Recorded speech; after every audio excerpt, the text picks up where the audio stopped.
I see my guest is here, the man himself, Patrick Henningsen. And let me give his bio. Patrick Henningsen, he is political or geopolitical analyst and host of the Sunday Wire, creator of 21st Century Wire, and critic of mainstream media. Patrick, how you doing, man? You doing okay today? I'm doing very well, Jamal. Busy day, isn't it? It is indeed a busy day. I titled this show very straightforwardly: the U.S. Through its proxy, Israel is preparing to attack Iran, Mm. because that's what it is. It's through its proxy, Israel preparing to attack Iran. Do you give any credence to this idea that Israel is a rogue actor? That there are some, the dog is just off the leash. The U.S. has no power over it. And the reason why I point that out is if you go to the Washington Post, there's been a concerted media effort to try to distance the U.S. policy from Israel as if the U.S., oh, golly gee, Israel is just a rogue actor right here. In recent months, U.S. intelligence officials have grown increasingly concerned that Israel may choose to strike Iran's nuclear facilities without the consent of the United States. Such a move would almost certainly scuttle Trump's administration's delicate nuclear negotiations and prompt an Iranian retaliation on U.S. assets in the region. Again, they're acting as if they're doing this entirely without the U.S. consent. The U.S. can do nothing about it. We just give them 80% of their military budget and weapons. Oh, golly gee. Well, what can we say? What can we do? They're an independent state. Give me your take on this. This is so frustrating to me. This debate is happening, especially in our circles, our sort of end of the political, geopolitical sphere of commentary and independent journalism and so forth.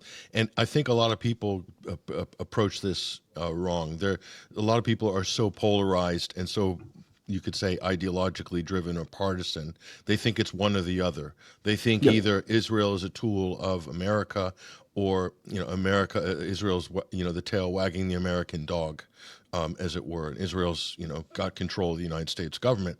The truth of the matter, if you really look at it, and analyze it, it's both. Okay, it is both. The two are intertangled, very, very deeply intertangled. Patrick, 1 second. I'm sorry to interrupt you. Can you increase your volume just a little bit? The audience is saying they're having difficulty hearing you. Oh, sorry about that. No, you're perfectly fine. Yep. How's that? Is that better? Getting good feedback? It's no feedback. Good. No, go for it. Okay. So the way people are framing this argument in the independent media, especially, people are ideologically driven, and it's either one or the other. It's either the U.S.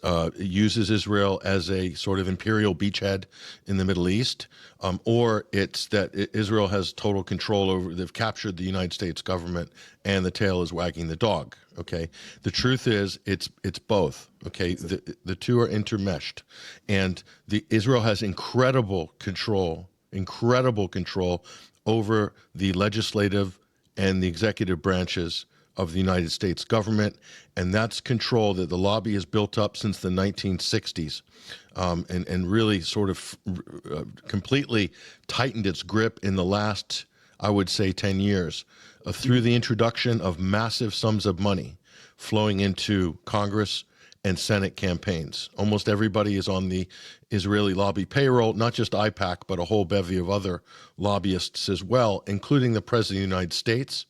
And the power that, and this is another thing that people, even John Mearsheimer and Stephen Walt, somewhat missed this in their great book and academic research paper, The Lobby, is that what does that money buy you?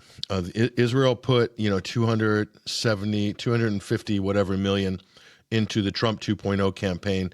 Sheldon Adelson and the lobby did the same in Trump 1.0.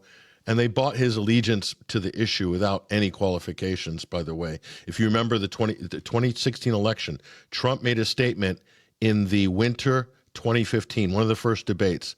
He said, I would like to see peace between the Palestinians and the Israelis. And everybody went wild. It's like, wow, it sounded like Ron Paul, And so immediately he was summoned to meet Sheldon Adelson at that point. That was late 2015. And that's when Trump did a hard pivot on Israel, okay?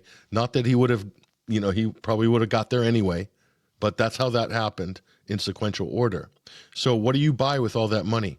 $600 million into the Republican coffers from Israeli lobby and Israeli-linked organizations in this last election cycle. You can purchase the entire cabinet. The Israeli lobby had effective control of Trump's transition team head, Howard Lutnick, and Jared Kushner. I don't need to explain much more. And so they gave a short list to the president of cabinet positions pre-approved by the top Israeli donors, including probably Benjamin Netanyahu himself is included in that approval process. So who makes policy, Jamal? It's not the president. It's definitely not this president. It's the people around him, and other presidents it's the same. They make policy. The cabinet ultimately makes policy as well, of course, as the congressional branches as well. This isn't the first time this happened. This is not just for the Israeli lobby. Wall Street selected Obama's cabinet in his first term. They provided a short list because they owned that president. They put in the most money and support, and they made sure that he got elected over Hillary Clinton for the Democratic nomination in 2008, and also to defeat John McCain, which was a bit of a cakewalk, let's face it. So I gave that long-winded explanation as people need to understand how the mechanisms work. Okay, so foreign policy is definitely decided by the lobby and the lobby's handpicked cabinet members. And just to show you how this works, okay, and this is an important lesson people need to understand. Know your politics. Know your politics, okay? How Washington works. When does a president ever come in and take people out of the House, safe seats in the House of Representatives? Never. But Trump does. Why? Because when you go to pick cabinet positions, either the head of the CIA, Secretary of State, head of intelligence, etc., you normally go from think tanks, from policy world, from the diplomatic corps, from the permanent civil service state. That's who you select from, academia. And guess what? The Israeli lobby doesn't have any control over any of those people. They only have control over the ones they groom from their first campaign. Those are congressmen and congresswomen and senators. So who did he choose? Marco Rubio, Mike Pompeo, all these guys, Mike Waltz. He raided Elise Stefanik, took her out of a safe seat, a Republican seat in New York. Unheard of. Yeah, that you don't do that. You just don't do that. Yeah. As a UN ambassador. And guess what? Trump panicked because they were going to lose that seat. So he took her out of the UN ambassadorship and back into her position. And that was an Israeli pick. And she was all traveling to Israel every 2 weeks, doing the photo ops with Netanyahu, Mike Huckabee. Mike Huckabee is another example, someone who's owned by the Israeli lobby his entire career, and probably his daughter as well. And Tom Cotton is owned by, but look at Trump's cabinet. Who does that? Nobody does that. It's the stupidest thing in the world for a president. If you want your party to hold the House and Senate and dominate, you don't steal people out of their positions and put them in cabinet positions unless somebody is dictating that. A foreign government is dictating that. Israel dictates that. That's the big secret that nobody likes to talk about with the Trump administration, okay? So Israel is an imperial beachhead. It was initially designed by the British and the Americans, and conceived in its final stages with the United States support especially, as an imperial beachhead to control the Middle East and the burgeoning oil fortunes that were being extracted out of there, as well as geopolitical trade routes, Suez Canal, very important, as well as to oppose other empires like the Ottoman Empire, the Soviet Empire, to basically wrestle control away so they can't get of Iran's oil riches, et cetera, et cetera. So that's the story of the imperial side. But over time, and through that patronage, Israel increased its military strength. It increased its financial and technological prowess, and it also acquired nuclear weapons. That was also a big turning point. When Israel acquired nuclear weapons, it could effectively hold the region and the Western powers hostage. And that was done mainly with the French and the United States.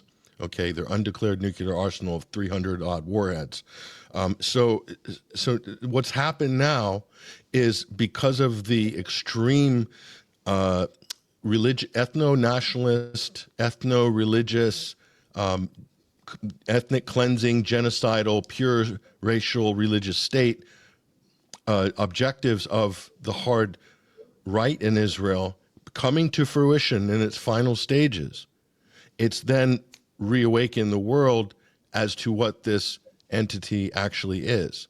And now it's becoming a liability for the West. Israel is no longer an asset for the West. Look at all the capital that's pouring into the Gulf. Look at all the investment that the Gulf is pledging for the West. None of that can happen if Israel is determined to kill Arabs at an unprecedented rate, to ethnically cleanse and displace whole populations and create a blight on the region for forever historically. It's just there's no future for Israel anymore. So they're done. As well, oil, Middle Eastern oil isn't the most important and crucial commodity on the planet. So Israel's utility is no longer a top priority for the major powers of the world. It's now become a huge liability, a huge risk to stability, financial stability, trade, peace, harmony. And they talk about normalization between Israel and the Gulf states. The real normalization that the powers in Europe and in the multipolar, including the BRICS setup, are looking for normalization with the Middle East. Normalization with the Middle East. And Israel stands in the way of this, because Israel's vision is greater Israel, where they dominate, and they're going to take a part of Syria, part of Jordan, part of Saudi Arabia, part of Egypt, all of Lebanon. That's Israel's vision for the future. And they've pledged that they're going to do this even if it takes the next 100 years. They're going to do it. So that's at odds with everybody else in the region, ultimately. And so they've grown out of control. You could say it's like it's the tail wagging the dog, but the dog has been on steroids for 50 years and is threatening the entire neighborhood at this point. The owner is pretty much on his back heels. And in this sense, I think Trump is a really weak president, because he's completely owned, completely controlled. He's pretending that he is an alpha male in control. He doesn't make policy. He blames everybody if anything goes wrong, and he doesn't want to own anything. He's got Steve Wickoff, who is embedded by Israel. Steve Wickoff was put there, not by Trump. How come you never heard of Steve Wickoff before January of 2025? Israel embedded him. He works for the Israelis. He is there to achieve Israeli objectives, not American objectives. And that is evidenced by the fact that look how all the negotiations are going. They're not going well for anybody, but they're sort of going well for Israel. For whatever their goal is of emptying Gaza and ethnically cleansing, pushing them out, and then killing whoever's left. Wickoff has basically shepherded that whole process up until this point, when the United States was the only world superpower that could have stopped that from happening. And they chose not to, and are giving a lot of lame excuses. This whole Trump foreign policy pantomime is going to go down in history as one of the biggest frauds, political frauds ever. And World War III will be laid at the feet of Donald Trump. And trust me, his supporters will be saying he's a peace president right up until the last hour of humanity. Yeah. That's how dangerous this president, because he's not in charge. Donald Trump is not in charge. He doesn't make policy. He's got a very small and weak team around him who work for other people. That's the reality of this president. And it's so, so dangerous. So I agree with the pantomime thing, whether it's on Russia, whether it's on Iran, or whether it's on Gaza. And at this point, I don't know what MAGA is talking about when they're claiming he is a peace president. He's an American president that is working for the interests of certain interests. And whether it's a tail wagging the dog wagging the tail, I accept your point that it's not exactly one or the other. It's a bit of both. Fair enough. I think that's cheating a little bit with the argument, but I understand the argument that they've fused to such a degree where the way that they behave and the way they act is effectively as if these are one policy that is being enacted, as if it's in our best interests, or as if, as if these things are exactly equal, as if whatever is good for Israel is good for the US and vice versa. It's not that way. What is in Israel's best interest is not necessarily in the United States' best interest. And I agree with you. It's come counterproductive to anything, any notion of America. They have policy documents that point out for MAGA, just in case they weren't aware of this, which path to Persia. And in the documents, they talk about exactly what Donald Trump is doing now. Pretend you're having negotiations. Pretend as if you're doing your best thing for peace. We did this exact same thing in Iraq, right? Oh, there are weapons of mass destruction in Iraq. We're going to try to get a deal. So we're going to send Scott Ritter over to check the sites. And Ritter realized, wait a minute, they're sending me over here to start a war, not prevent a war. That's what Wickoff's job, to start a war, not prevent a war. They're asking Iran for something that was always off the table, that was never part of the negotiations. And Donald Trump continuously escalated and could never even come to any conclusion about what he actually wanted in negotiations. Imagine that. You and I sit down to negotiate something and you can never tell me, or I can never tell you exactly what I want. That is what Trump was doing. And so now he's pretending as if, oh my God, we have no control over Israel. In the documents, they make it very clear, this part. It says the United States would encourage and perhaps even assist Israel in conducting an attack or strikes themselves, and with the notion of plausible deniability, because after all, we never told them to do it. We were trying to negotiate in good faith, quote unquote. And oh my God, look at what Israel did. I strongly suspect that Israel and the US is going to run into a buzzsaw on this if and when they actually go with these strikes. Speaking about Wickoff, I'm glad you brought up Wickoff. So this is Wickoff at a meeting getting an applause, apparently, standing ovation by head of Mossad. Listen to what he says here. If I can play it. This is where I ad-lib. I get off the teleprompter and I say, I wish my 93-year-old Jewish mom from the Bronx was here because Yossi Cohen, the ex-head of the Mossad, just clapped for me.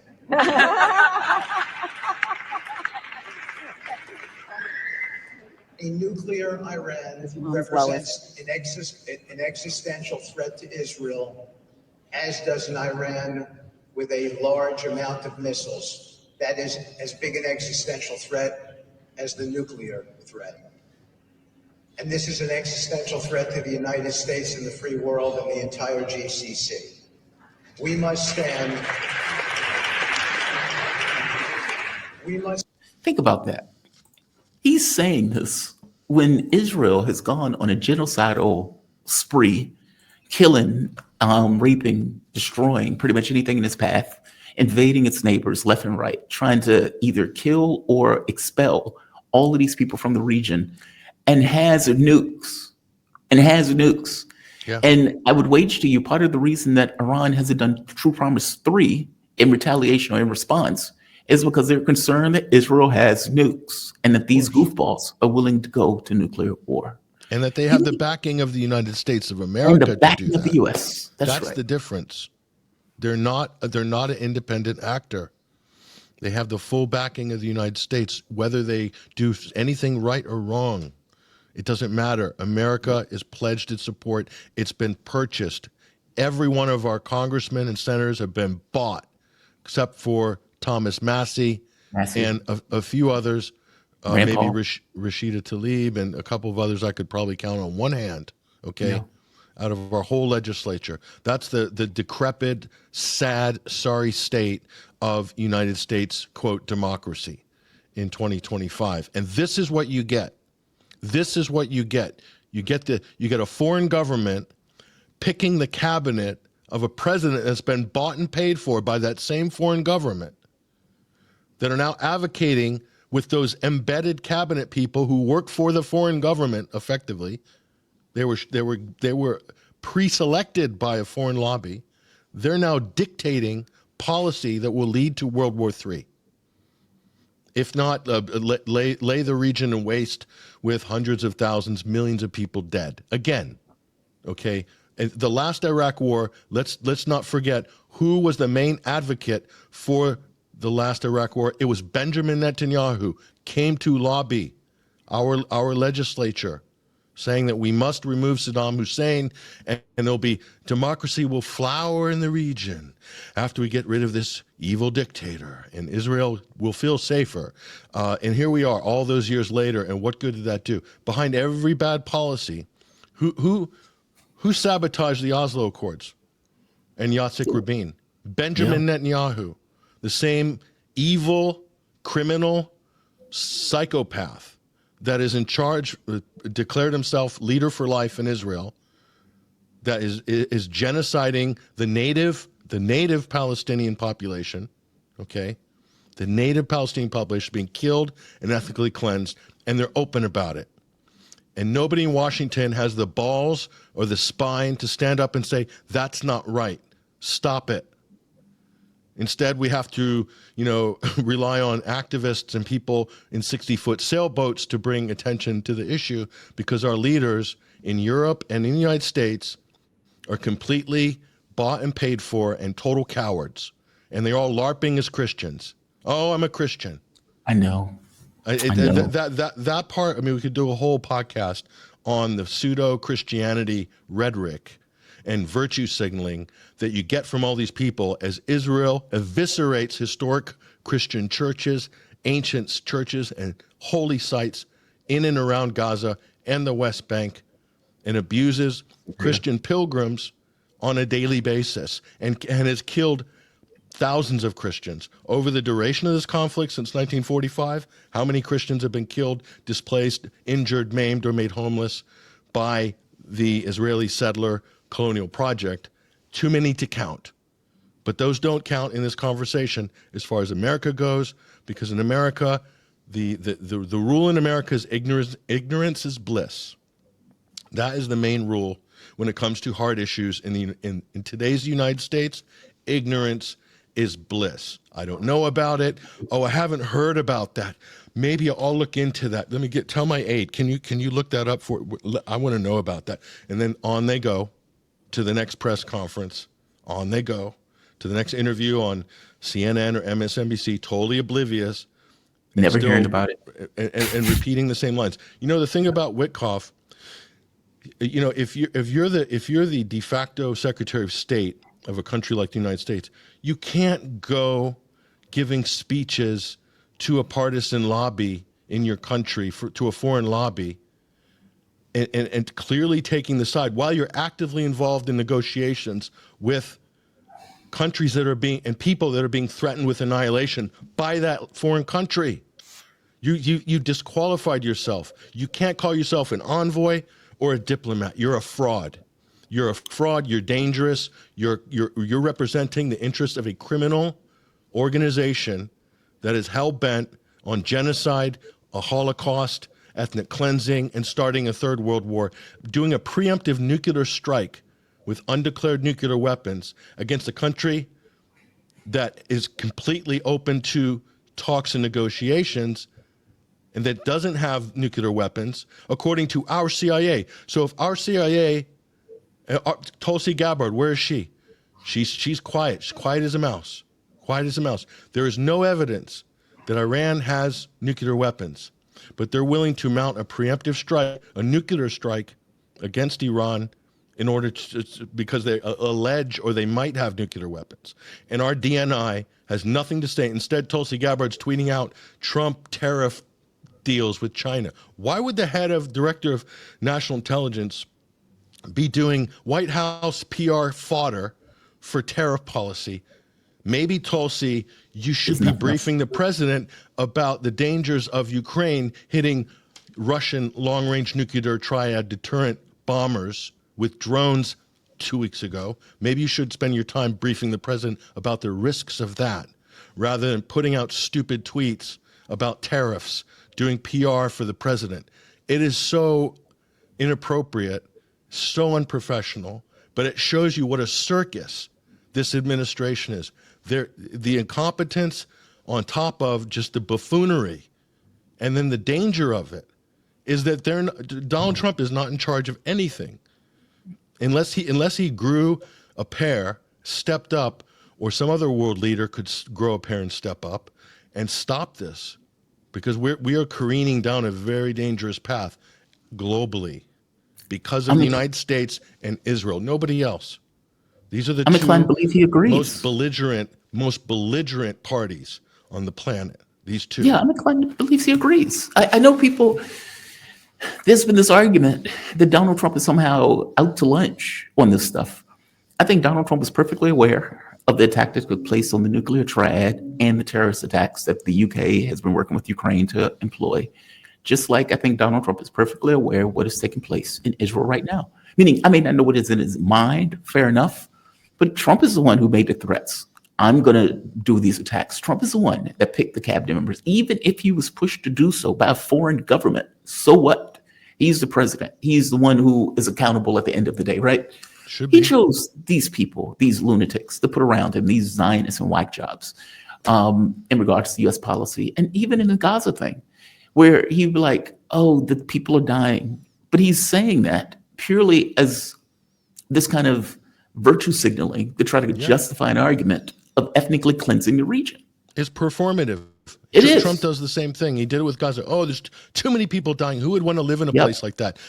He leaves out the key point, Donald, is that those are U.S. bombs and U.S. F-16s and U.S. radar and U.S. satellite intel who've made that unlivable in Gaza with the full political cover and backing and support of a genocidal Israeli regime, government. Okay, that's the United States. That's you. It's not Biden.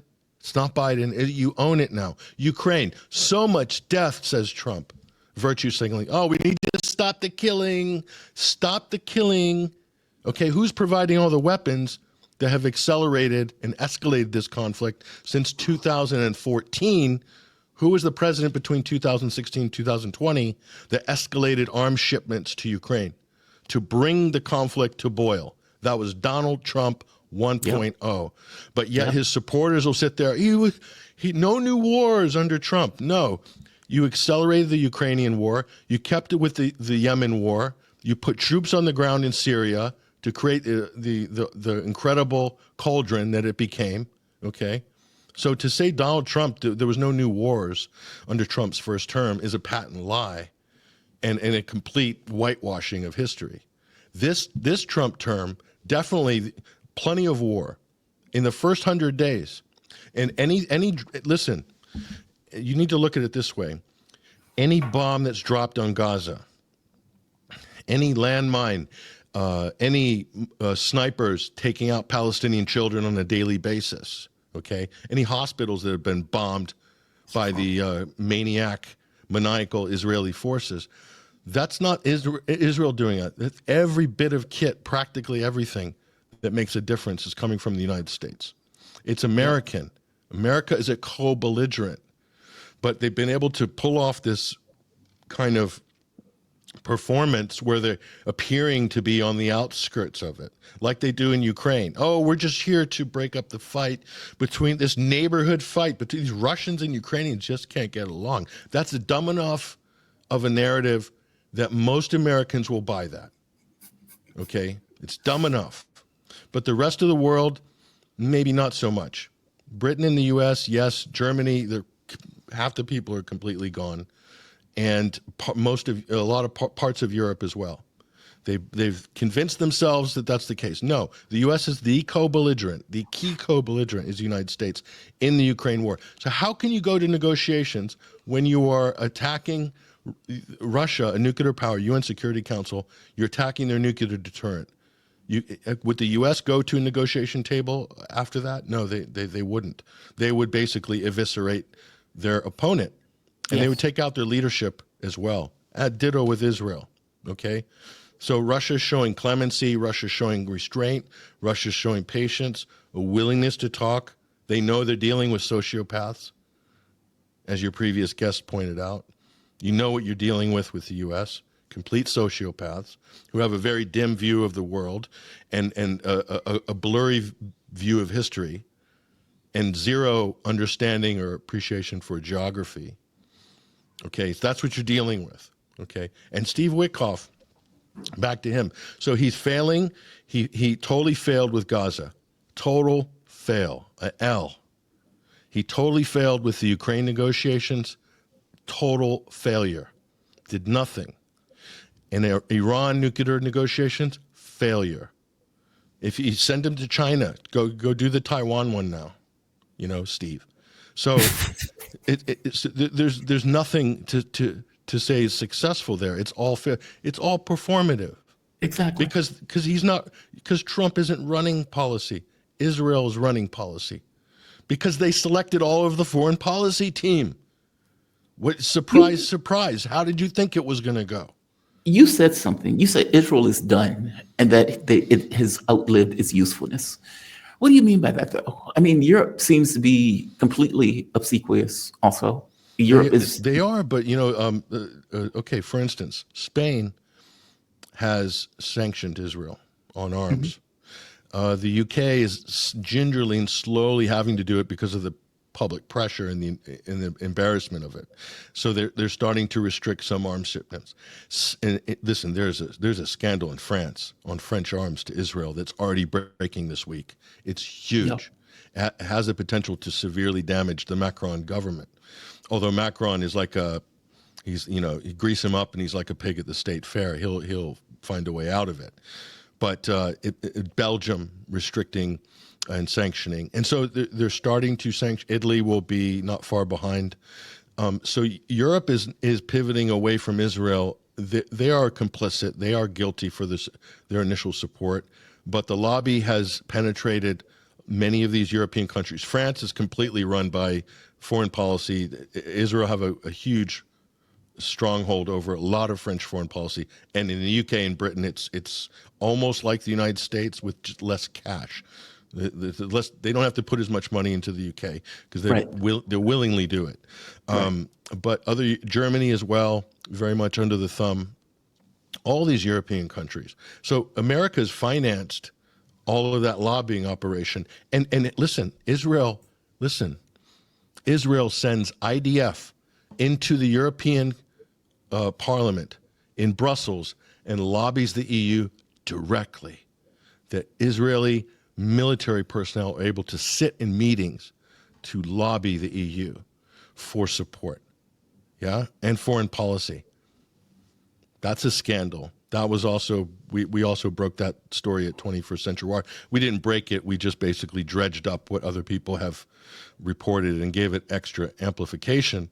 But it just shows you, it's not just America, Canada, Australia, the entire Anglosphere and the Western world, they're completely, they're in there. And that's what you get. So Wickoff, you noticed in that speech, he said, and now he's added another, Israel's not happy. World. They want to start adding stuff. This is what they do. They add things. Missiles. It's not just the nukes. No, they shouldn't be allowed to have missiles. See, that's what I mean. Here we go. Here we go. I mean. That's the number one prize. So so Iran's supposed to be defenseless, pledge allegiance to Israel and the United States, take away all their defense.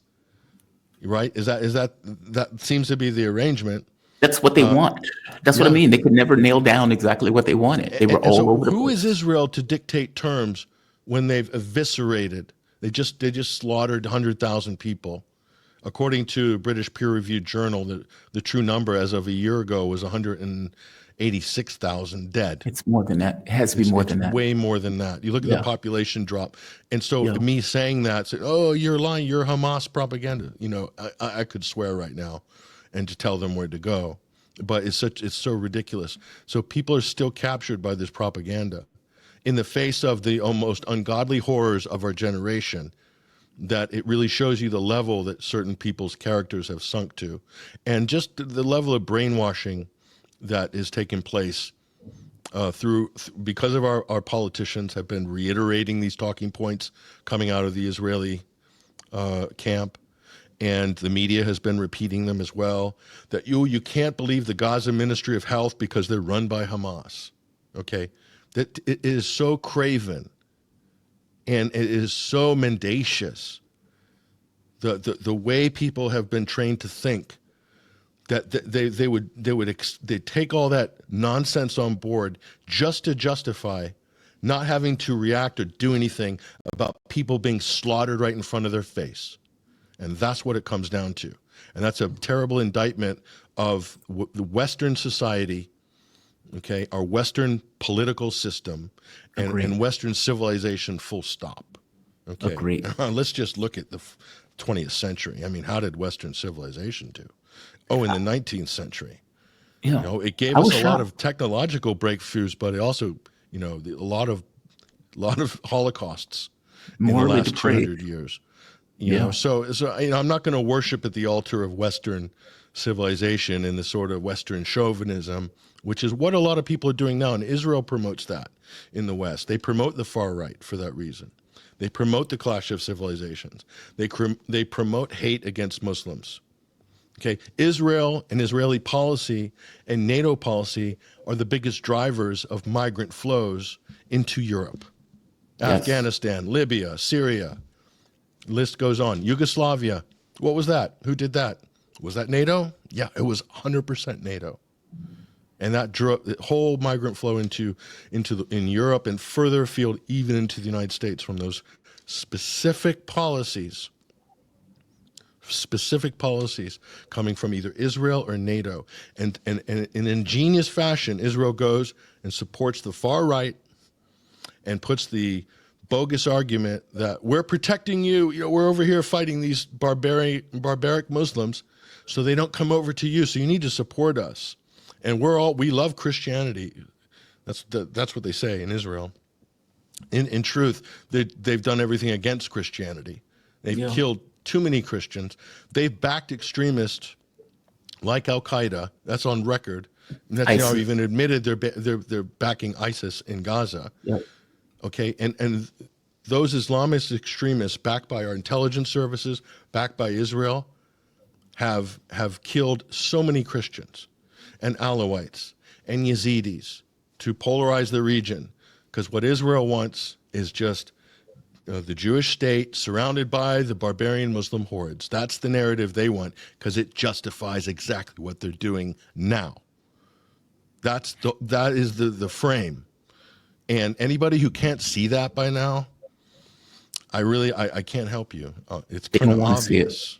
They just don't want to see it. Some of this stuff is just racist, where they don't accept that these are human beings. Like, if you listen to Trump, oh my God, all of these white South Africaners are being genocided as he bombs Yemenis, right? Where he is, I don't know if you've noticed this. We made a DOD video promoting the US military. And in the video is a group of civilians of Yemenis that are celebrating, I think it was Eid Fitr or something like that, one of the holidays, with Trump murdering all of the civilians. He put that in a video and chest thumped it and even celebrated it on Twitter. That's the guy that we're supposed to believe cares so much about these people who are dying across the globe in U.S. president. Yeah, he's not like Bush. President. It's not like Bush. He's better than Bush. Yeah, he's a peace president. If Donald Trump was president in 2000 with 9/11 in Iraq, it would have been worse than Bush. Would have been worse than Bush. I can tell you right now. Speaking of peace president Donald Trump, when asked about, because again, this is supposedly, according to MAGA, a U.S. president that's working hard to get a deal, despite the fact that Iran is a sovereign country. It can do whatever it wants from my point of view. If it wants to have nukes, in fact, again, I pointed out, it should have already had nukes by now. North Korea is only there because it has nukes. Iran should have already went through it. They didn't want to do it. They went through the Non-Proliferation Act. All right. The IAEA has come out, and people don't seem to realize this is a coordinated stunt that is taking place. So the IAEA comes out with this. For the first time in 2 decades, they are, certified board governors said that they're in breach of, let's say, the NPT, Non-Proliferation Treaty, or NPT. Then Iran, thankfully, put out this showing how close the relationship was between the IAEA and Israel, effectively pushing Israeli policy in an organization that was supposed to be independent, and even giving off some of the names of Iranian scientists that Israel promptly murdered. So there's that. That's right. And we're supposed to believe, these things are happening separate and distinct from each other. And we're supposed to believe Donald Trump, who's given 80% of Israel's military, bombs, bullets, complete political support in regards to the United Nations Security Council, We went to the ICJ and argued that Israel has a right to starve 2 million people. I'm sorry, it's not even 2.2 million at this point. The last reading was 1.8 million people. Where did those 400,000 people go, right? So Peace President Donald Trump in an interview comes out and says this.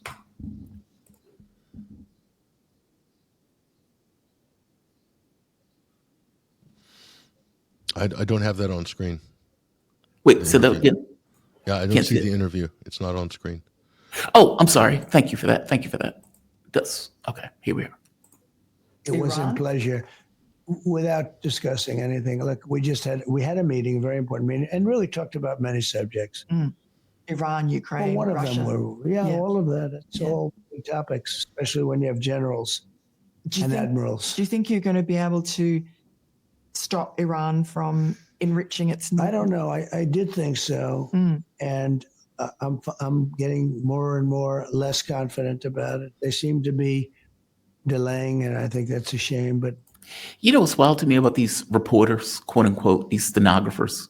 They never say, "Sir, but Israel has nukes. You don't take issue with Israel having nukes in the region." They never bring that up, right? Or they never point out, well, isn't Iran a sovereign country? Can Iran do what they want? Meaning the framing is always this idea of, well, Iran is trying to get a nuclear weapon. Just one last point before I let you in on this. You have documentation going back for how long Iran was supposedly get nukes? This is 1984 with Israel, with this massive article talking about Iran is in the final stages of making a nuclear weapon. 40 years ago, they were still pushing this shuck and jive line that they were on the brink of a nuclear weapon. I mean, nobody ever brings that up. Like when they're talking to Trump, when they're talking to these political leaders, they never say, but sir, you've been saying since 1984, at the very least, Israel has been saying since 1984 that Iran was trying to get a nuke. Why haven't they got it yet if that's been 40 years? They never bring this stuff up. Yeah, it's just around the corner, like 30 years still waiting for Godot. It's like Samuel Beckett, waiting for Godot. It's the same BS that George W. Bush, remember, a smoking gun could become a mushroom cloud kind of thing. It's the same BS, and it's just been repackaged. And the capture, is well pointed out by yourself there, the capture, the International Atomic Energy Agency, and all these agencies are somehow co-opted at some point, penetrated and used. And again, why would Iran want to open its doors to international inspectors with U.S. or Israeli agents than to gather all the names, faces, intelligence, and kill them, and then maybe, who knows, plant bombs in places and do other terrorist attacks? That's all permissible. And you noticed Donald Trump, or the interviewer, how she framed it. That was a softball, and that's not real journalism. I don't know who that was. It was probably Miranda Devine or something. You know, who was great going after Biden in the laptop. You know, that's great. And this is the problem with, and this is a critique coming from the right, okay, just so you know. The problem with Republicans and right-wing partisan journalism, they're great in opposition.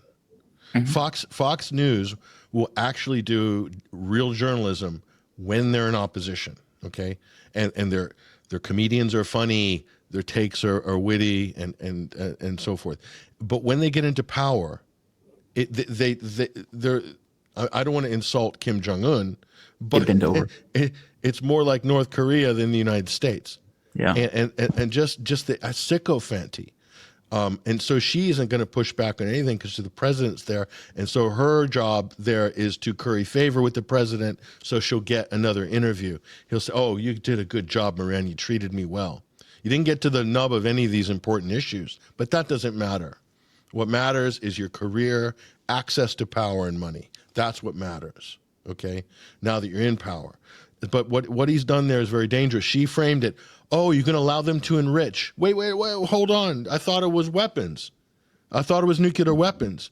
Now it's enriched uranium. Now it's not, you can only have a little bit. No, now you can have any enriched uranium. So they're moving the goalposts constantly. Yep. And this is the problem with Trump. He's not a trustworthy negotiations partner, and neither are any of the charlatans that he sends off to, do forward meetings and things like that. They're not trustworthy because they constantly are moving the goalposts. He'll change his mind He'll say, oh, he'll tweet out something on Friday, tomorrow. He'll say, oh, we've come to an agreement with the Iranians.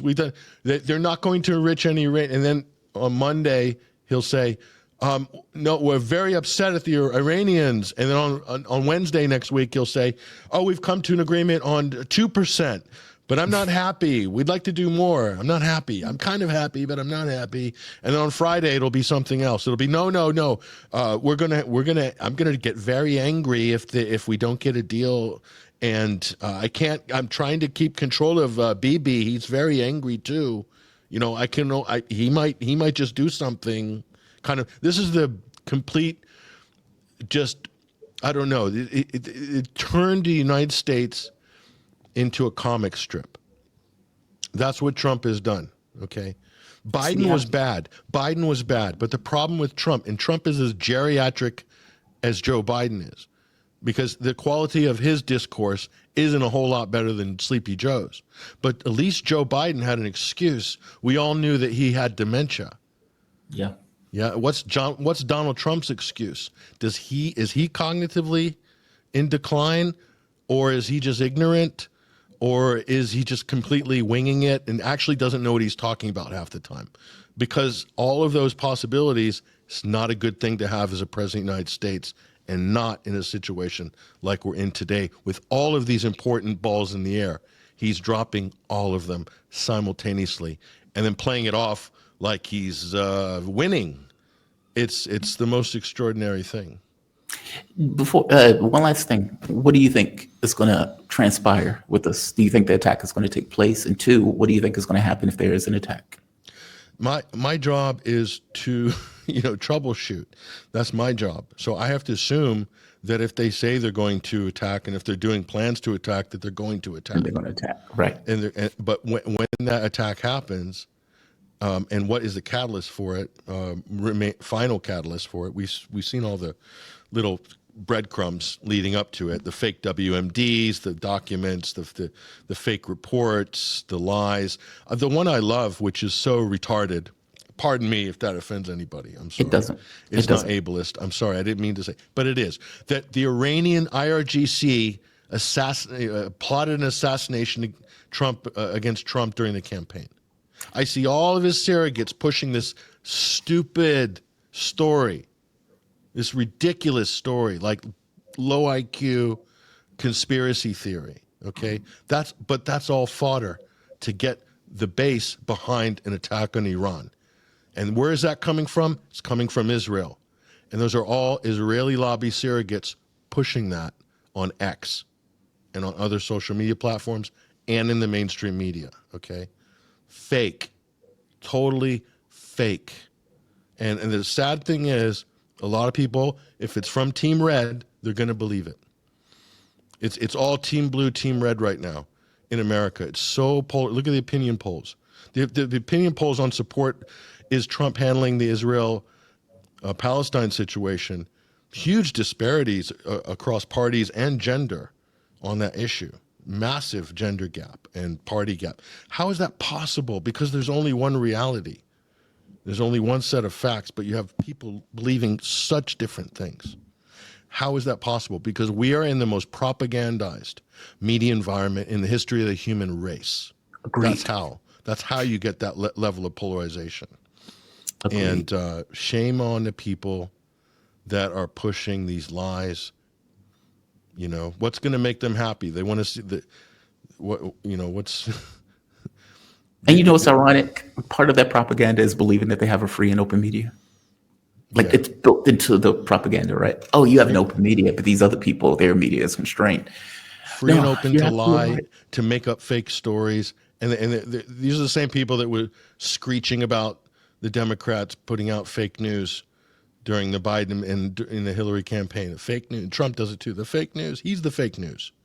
His media platform's called Truth Social, and more lies go out on Truth Social. I mean, it's comical.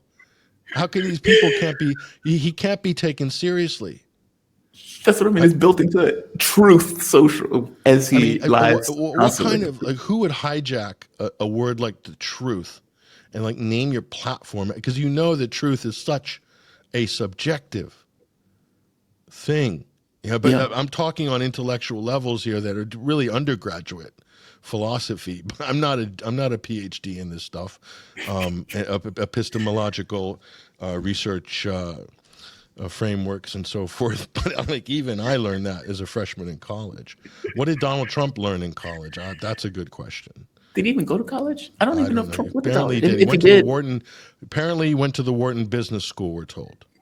I don't think he learned much. He I don't think bankrupted he. how many businesses? I don't think he read any humanities, much less Plato's Republic or John Locke or John Stuart Mill. I don't think he read any of that. No. Don't think he read any history either. He's profoundly disinterested in everything other than himself and his headlines. And that's a critique coming from the right. I'm sorry, but the sycophancy's over. He got a lot of goodwill. He came on the magic carpet of goodwill in January. Much of it deserved, okay, for what he went through and what was put through. But right now he has basically used up all of that goodwill because he is pushing hard towards a third world war. And by the way, I was on open. multiple fronts. Yeah, go ahead. I was open. I am not a fan of Trump. I never claimed to be, but I was open to see what he did. I wasn't just like the John Wayne thing. He's my president. I hope he does well. I was there. Most people are the same, Jamal. Most people are the same.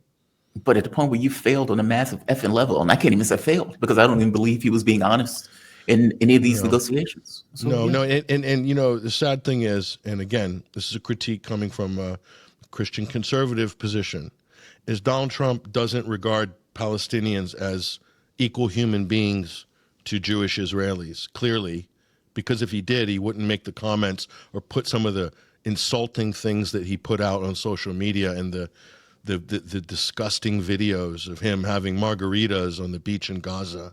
Yeah. With bearded belly dancers. It's really disgusting, lowbrow Well, stuff. I don't even like even if it wasn't him, it was the official account of the president.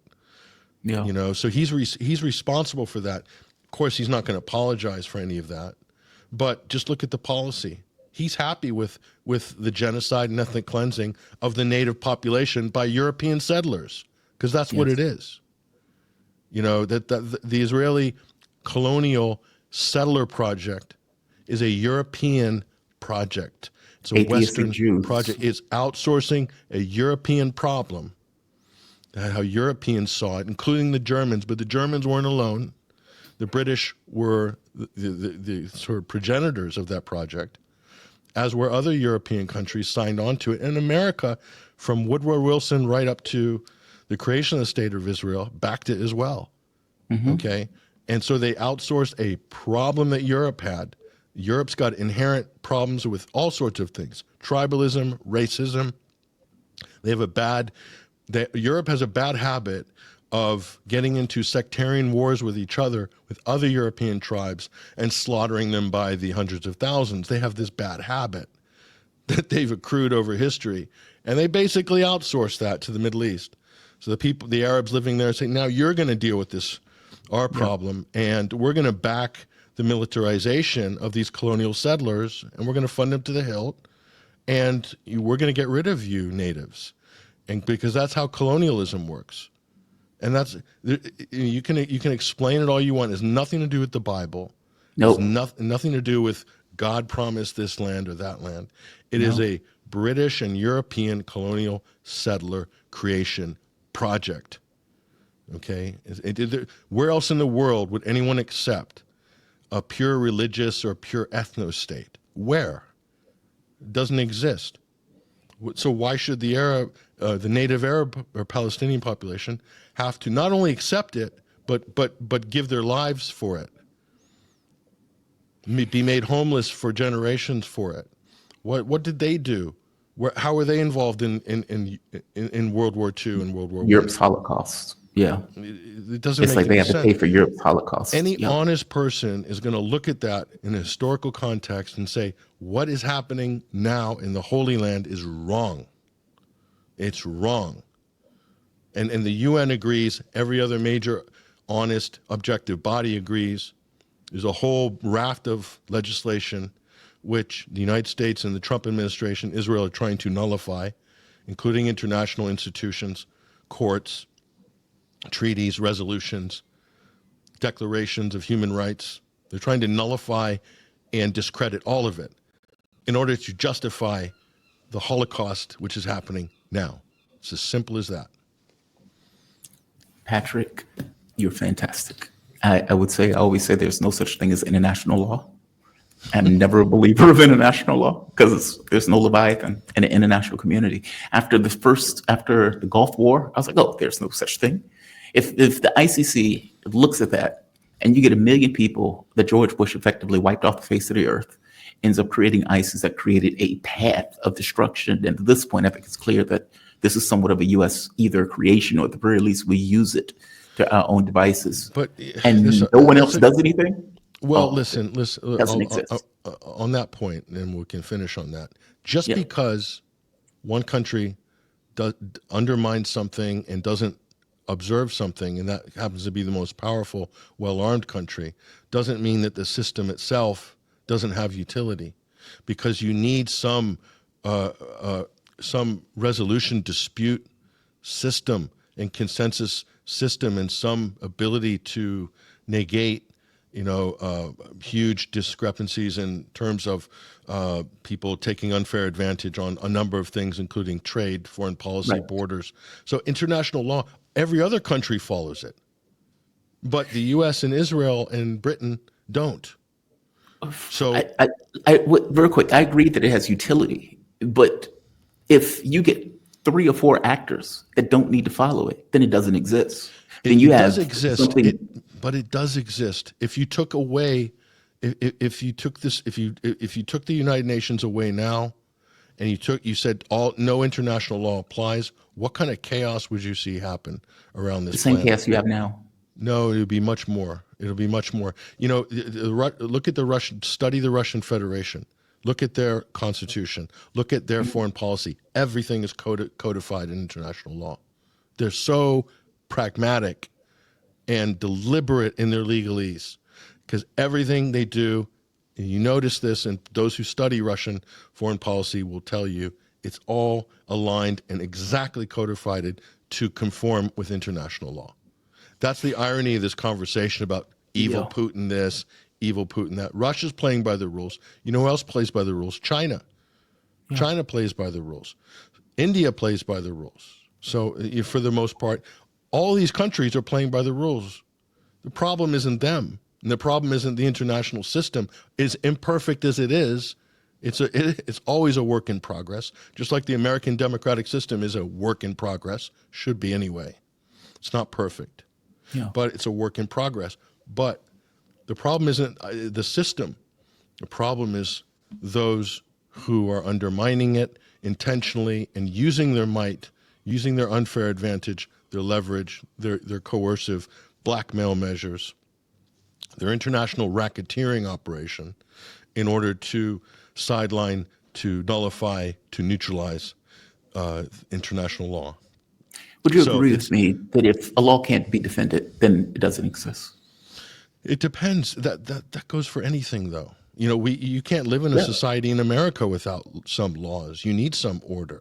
No. I'm not saying that I'm against the law. I'm saying if a law can't be defended, if I say you have to pick up after your dog here, but nobody can defend that law, does that law really exist? Still does, because a lot of people do things voluntarily and in mutual agreements and consensus. That happens every day in the international system, every day. There's degrees to which people will, and the type of things people will voluntarily comply out of mutual interest and to avoid conflict. There's a whole bevy of things that fall into that category that happen on a minute-by-minute basis. Yeah. Okay, but the problem is the conventions after World War II, like, for instance, I'll give you a wild one. This is so far out. The Genocide Convention. I mean, what was that institution about? Well, to prevent the crime of crimes. Right. The ultimate crimes. The whole basis of the international system is to prevent that. And you see the exact same usual suspects that are basically trying to prevent that legacy from being realized in the present day, which is to prevent a Holocaust. So Yeah.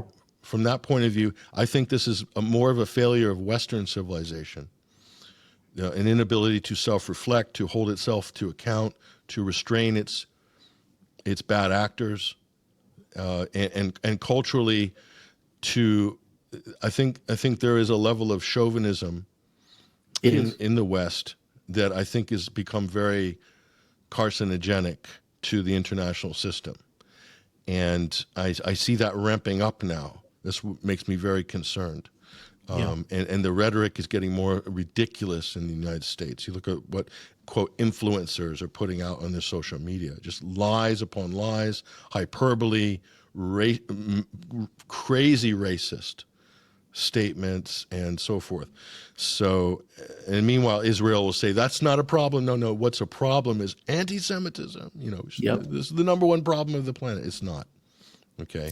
There's no bigger driver of anti-Semitism, if you want to define it in the narrow terms, which the Israeli lobby does, then there's no bigger driver of anti-Semitism than the state of Israel, full Committing a stop. genocide. And the lobby that's trying to shut down people, trying to hold them to account. That is the biggest driver of anti-Semitism in 2025.